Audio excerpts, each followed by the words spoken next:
Welcome to a new video. Today I want to talk about something I have been using for, well, a few years now, and that is pretty much, well, not a lot of people tend to buy this product, and I want to kind of show you and explain to you what my experiences were with running eBay clutches for a few years now, as I said, and on multiple cars, especially on MX-5s. In this case, we have a new stage 3 eBay clutch from ClutchMax, which is about, I think, 130 bucks. So that includes the pressure plate, the friction disc, a throwout bearing, and also a pilot bearing and a centering tool. So you get pretty much everything you need. There are multiple versions of eBay clutches. Obviously there are multiple brands, but they pretty much are all the same.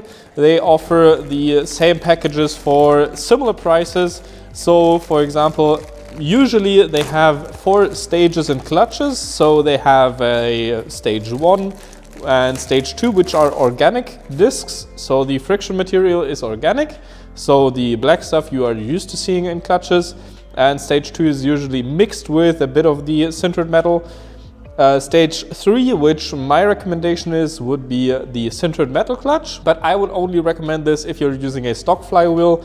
Otherwise it's going to not drive like a normal clutch, and it's going to be kind of like an on-off switch, but with a stock flywheel it almost drives like stock. Even with the stage 2 and stage 1 clutches, the drivability gets quite a bit worse, as a Leiten flywheel makes a huge difference with that. Next thing is the pressure plate, which, depending on what brand you get, in this case, as I said, it's ClutchMax, and this one is white. The other ones, like XTD for example, are red or blue or whatever.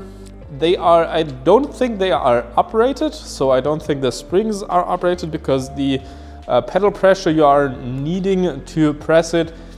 I have one, for example, in my MX-5 that is making around 320 horsepower, and I have a friend of mine who has that also in a MX-5, which makes 340 wheel horsepower and about 500 Newton meters.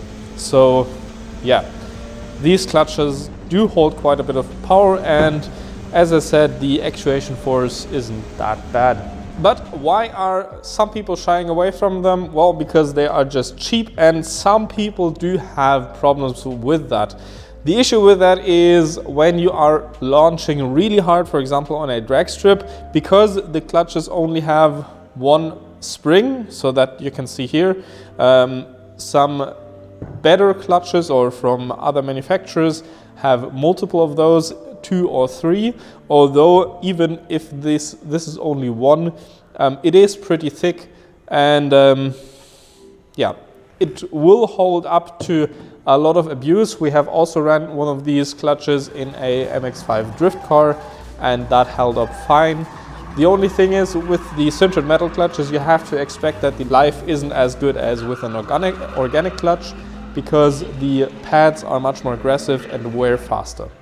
So you would expect about like 30,000 miles, or I'd say 50,000 kilometers at max.